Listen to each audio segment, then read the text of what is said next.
everybody, we are back, and today we're going to go over another one of my personal vehicles.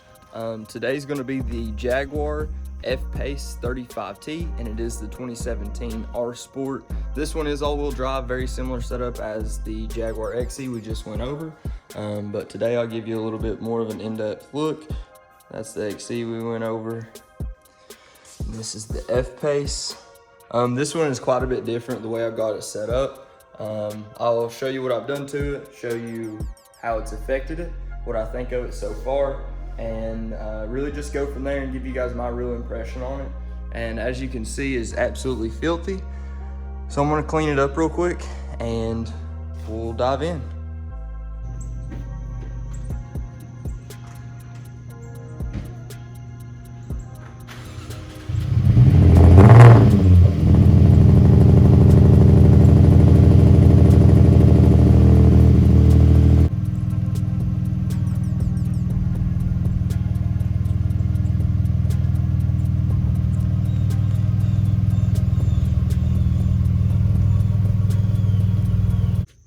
So like I did say before, I'm going to clean this thing real quick. I am not going to use the pressure washer today. Instead, I'm just going to use the regular hose, extension brush like I did last time, and then of course just a high pressure nozzle for the regular hose and see how it works. This thing is pretty nasty, so I have to scrub on it, but we'll get it done and then we'll go through the car. And now that we're all hooked up, ready to go, I'm going to use this 25-degree nozzle first just to knock everything off. Then we'll use the fine point nozzle just to, I guess, get all the real grub and debris off. We got some bugs up front. We'll scrub it down, dry it off, and we'll be good to go.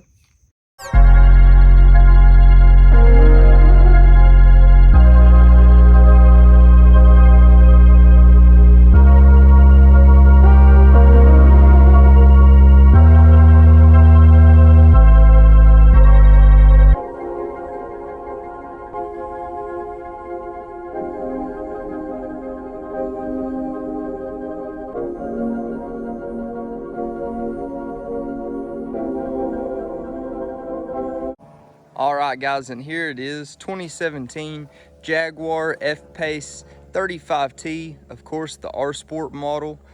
And with the 35T, it does come with a 3.0 liter supercharged motor, putting out about 340 horsepower from the factory. And you can see here, this one's set up quite a bit different. Of course, the first thing you'll notice is going to be the 285 Nitto Ridge grapplers, 285/50 R20s. It was hard to fit, but with a 25mm spacer all the way around, it ended up clearing, of course, getting hub centric on that. And then aside from that, some other things we've changed. Of course, got the blacked out tail lights, and then you'll notice the 3-inch satin exhaust tips to go along with the muffler delete on this one. Had to keep it a little bit more tamed.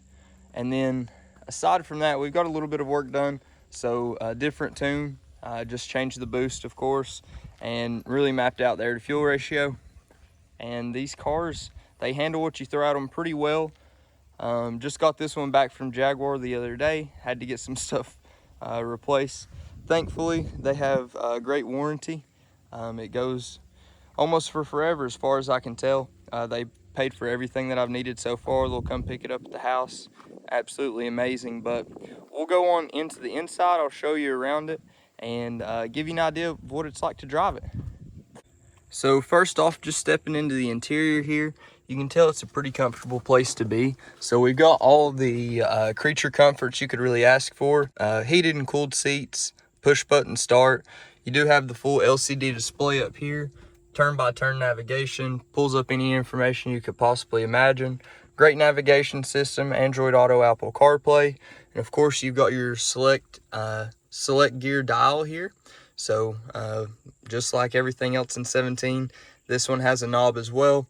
And then you've got your different drive modes there, from dynamic, normal, eco, and of course wet conditions.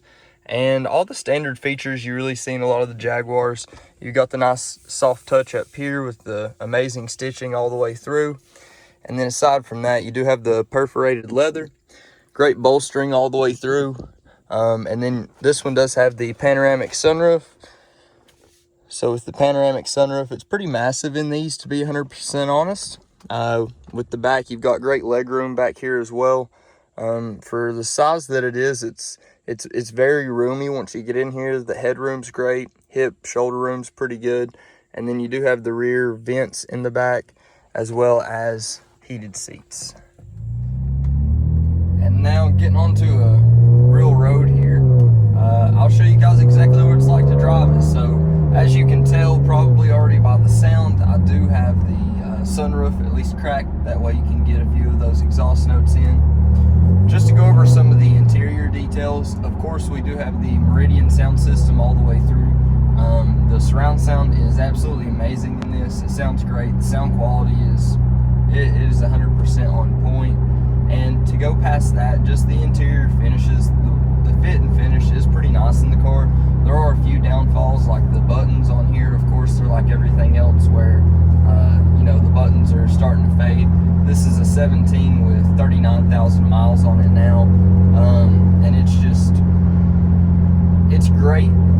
It really is. Everything's aging well, but there are a few things, and I just wanted to point them out. So the paddle shifters on here, they are plastic just like they were on the XE.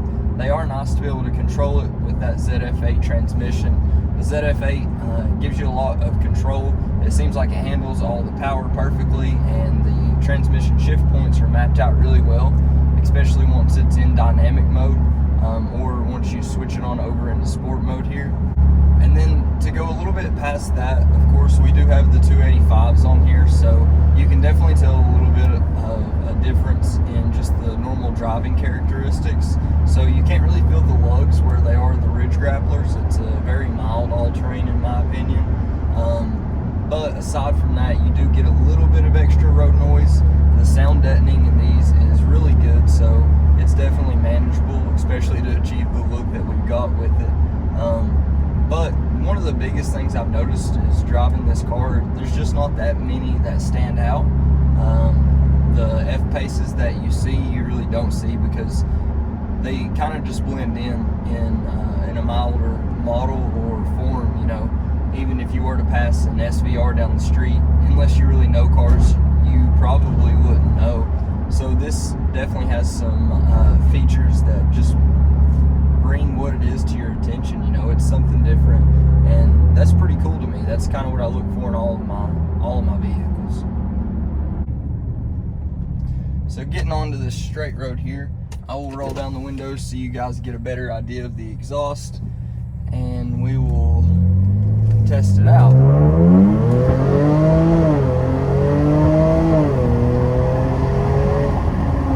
And just like that, up to 70, 80, it's pretty easy to do on these roads. It's a lot of fun. The Supercharger, the way that the boost kicks in, it's very manageable, it's very expected. There is a little bit of lag with this. I feel like there's a little bit more lag in the F-Pace than there is the XE. So the weight here is quite a bit different as well. So with the weight being quite a bit more, even though they are all aluminum bodies, you can definitely tell that in some of the driving characteristics.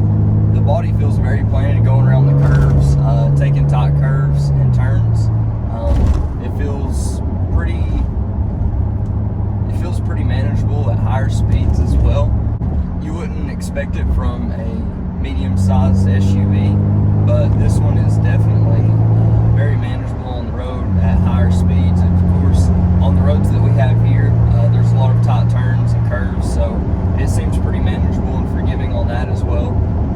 The way the all-wheel drive works, it seems like it's more of a 60-40 split, so it gives you some of the feel of a rear-wheel drive car, you know, whenever you are going through curves. But then just whenever it feels like it's about to lose control, the front end just grips up and kind of pulls you out of it. So it's different than most of the things I'm used to, but it is very, very cool. I need to get on it another time here so you can hear it.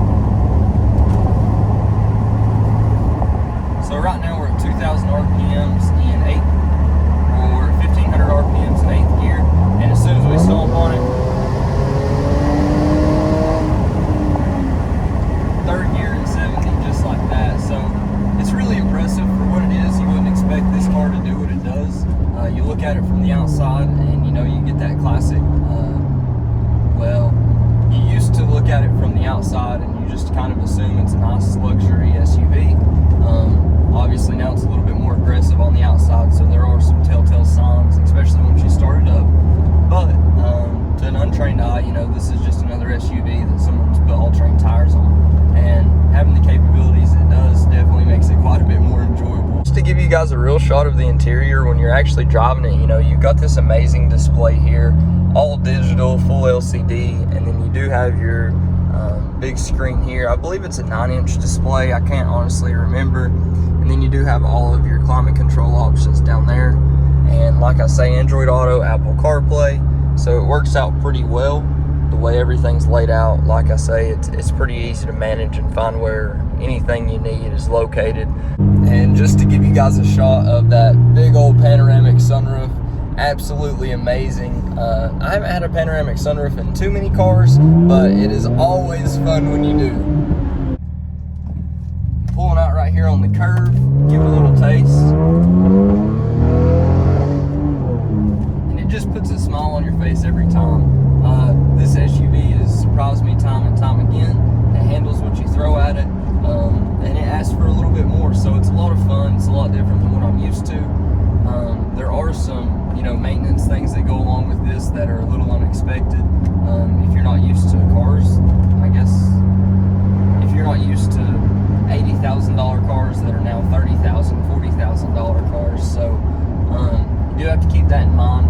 If a car was 80 grand at some point, you better believe the parts to replace it are still going to be pretty expensive. So just keep an eye out on stuff like that. If you have a fair idea of how to replace things by yourself, or if you have, you know, the knowledge or relationships with people that do have the knowledge, then these cars are really easy to maintain and maintain correctly, which is very important. So I know there's not too many people out there looking for all-terrain tires on an F-Pace, but now it's out there and you can see it. Like I say, I had not seen this before. I couldn't find any information on what size tires would clear, what would fit.